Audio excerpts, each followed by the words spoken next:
Last time on Dragon Ball Z, with strength, determination, and the tiniest amount of Crisco, Gohan was able to do what had never been done before and remove the Z-Sword from his stone in the realm of the Kais. This left the Supreme Kai and the Supreme Hater in disbelief. With focused training, Gohan was slowly becoming one of Earth's greatest shot at making out of this Majin Buu encounter still intact.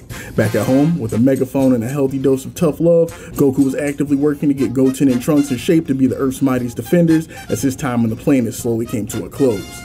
Almost immediately though, a roadblock formed. Not in the form of another adversary, but in the protest of the boys themselves, questioning both Goku's physical strength as well as his strength of character due to his mysterious absence while their loved ones paid the ultimate price in trying to stop Majin Buu.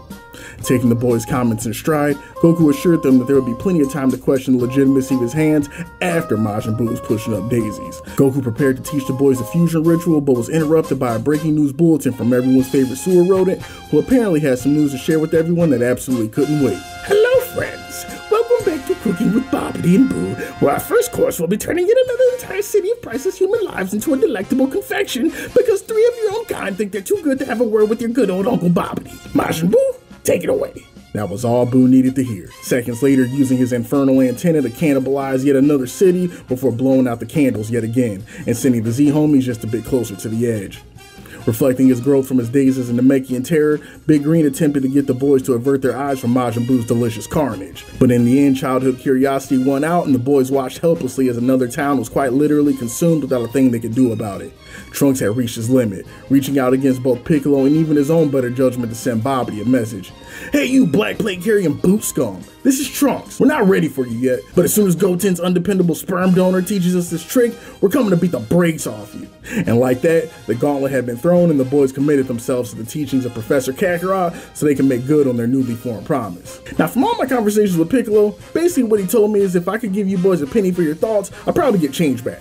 But even still, with the right instructions, I think even you boys will be able to learn what I'm trying to teach. So first things first, both of you power up to Super Saiyan, and no back talk this time, or I really will have to show you how Chi-Chi ended up in that full body cast. This time, there were no objections, with the boys transforming and raising their power levels to max just as asked. Goku watched attentively, but spoke up in quick fashion after noticing the vibes were off just a bit. Alright Trunks, I know you got a lot of your old man's DNA in you, so this is going to be hard to do, but I need you to back off on your power level just a bit to match Goten's. Think of it like when you're trying to get that old ass TV to work at Master Roshi's house. You have to be at just the right frequency or the whole thing will be off. There we go, much better. Now remember that feeling, because if you mess it up, Boo's probably going to turn you into a Reese's cup and the whole thing's finished.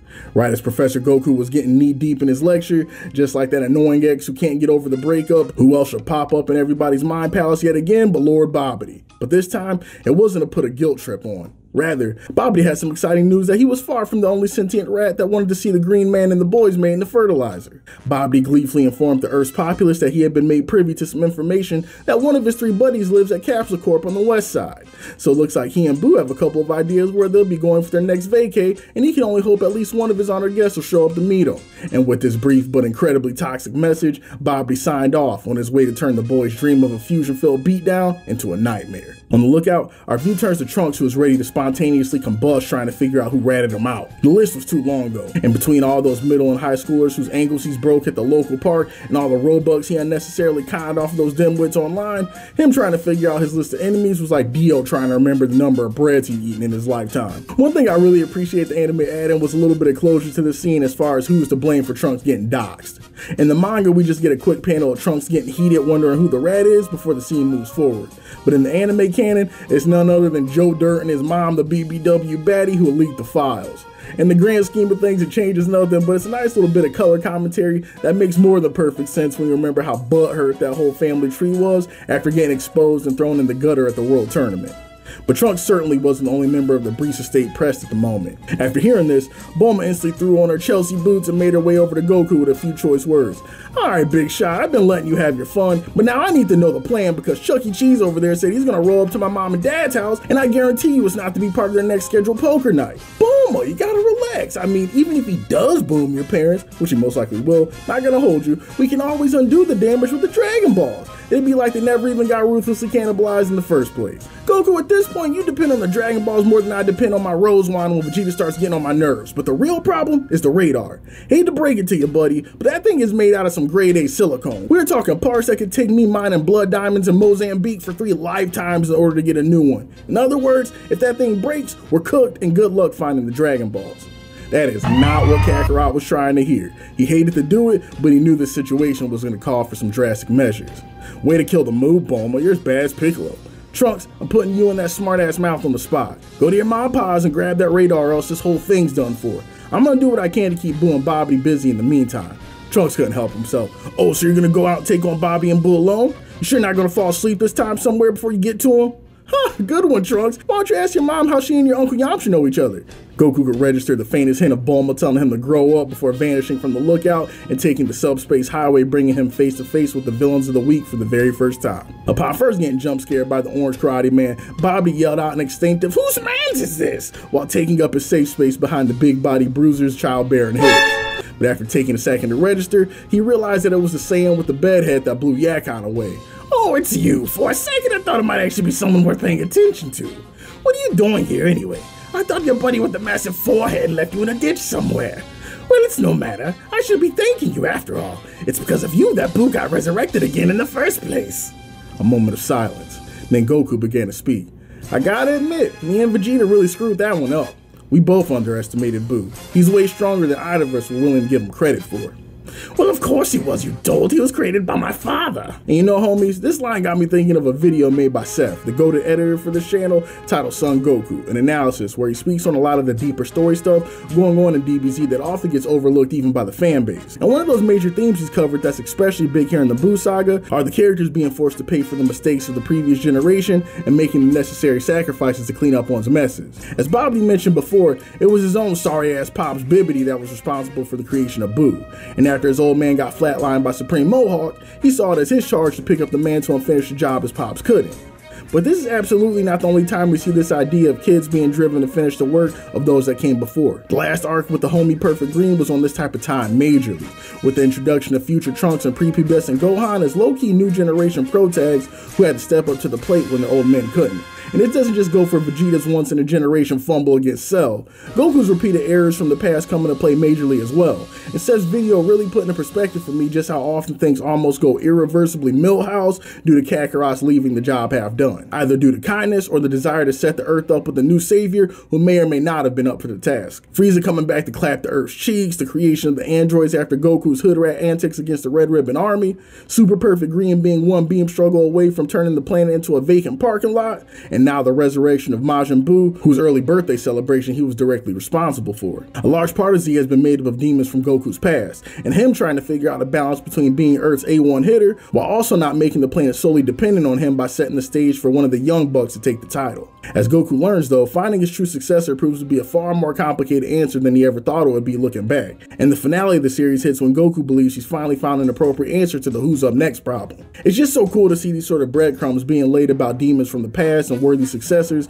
interwoven so early into the arc, knowing how it all comes together. Returning to business though, after confirming that he wasn't there to drop the dime on the whereabouts of his least favorite trio, Babidi and Boo were even more blown away when this orange fellow in front of them started making demands, warning them that the toddlers they want to smoke so bad will be coming in the very near future. So until that moment, he kindly requests that the two stop going Wonka mode on nearby cities. Babidi and Boo just had to sit there and stare at one another for a second. "Boo, am I hearing this right? Did this moron not only have the nerve to not only show up in our face with no information, but also had the testicular fortitude to make demands of us as well? I swear, most of the humans on this planet couldn't pour water out of a boot with instructions on the heel. How about this, big fella? Not only we're not finished smoking on that Earth pack quite yet, but you will also bring us the locations of those mongrels you're hiding, or we'll nuke double the city simply for the monologue you just made us sit through."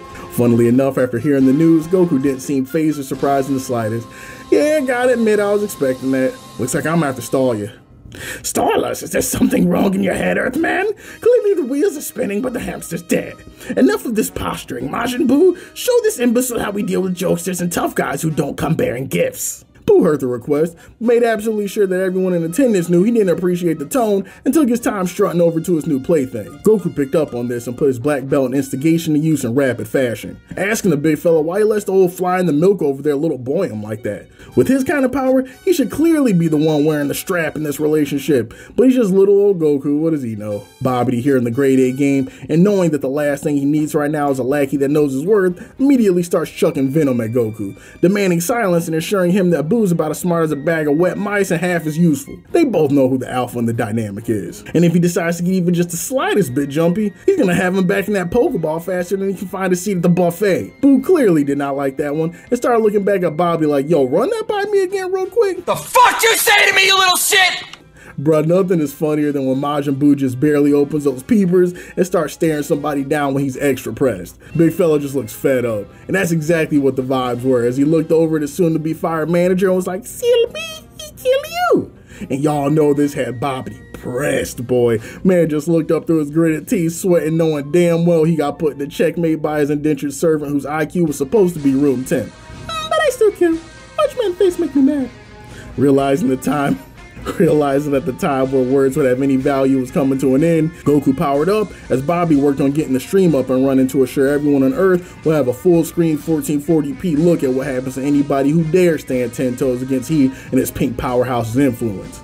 While on his way to Grandma's, Trunks stopped in his tracks after feeling the energy from Goku's power-up, realizing for the first time that Goku's energy was right up there with his dad's and how close he came to the most vicious backhand of his life down the OG's power level back on the lookout. Impressive, but we've seen this trick before, orange man. Your bunny vagina or whatever tried the same attack against Boo and fat lot of good that did him. You're not wrong, Bobby. Guess I have to pull out all my tricks and show you something even better than this ascended Super Saiyan. Piccolo and those remaining heard this and immediately started bugging. Yo, did he say something past ascended Super Saiyan? Bro, wasn't that enough? By this point, Trunks put his whole journey on hold. Was like, Cap, there's no way that's possible. I knew this old man just stayed lying. Trunks, if you don't get your happy ass over to Cap's Corp right now, I'm gonna do what I should have done back on the lookout. Trunks could not have moved faster, damn near saluting the air and saying yes sir before making a beeline to Grandma's for that radar. Back at the scene of the incoming crime, Goku getting possessed by the spirit of black fatherhood had Bobby and Boo dummy lost, wondering who this man was yelling at and why he started geeking out of nowhere. This man Goku was so unserious, but he just hit him with a "I don't worry about it," before deciding that it was time for him to put on a brief seminar in order to buy his hard-headed nephew some time. Now we hit the part that had your boy in an absolute chokehold as a kid. This part right here where Professor Goku gives his crash course in Super Saiyan theory had me sitting down with a mechanical pencil and a 3-ring binder more locked in than any of my classes in high school or postgraduate. You know this part is OD because even the villain stopped mid-fade to let this man cook. First up, regular form, or Goku Black for short, no relation. Up next is a classic. This is normal Super Saiyan. It's had shown in manga in a chokehold for the past 30 years. And this bad boy right here is Super Saiyan. Note the streaks of lightning, placement of bangs, and increased line work on my face and hair to differentiate. You can also call this one Super Saiyan 2. This man was really out here doing a transformation showcase like he was showing off cars in his garage. Only Goku, bro. This the kind of privilege you can only evoke when you got a half-good century in the game. You didn't even change that much. Don't be ridiculous. I swear these transformations are gonna be the bane of the series at some point.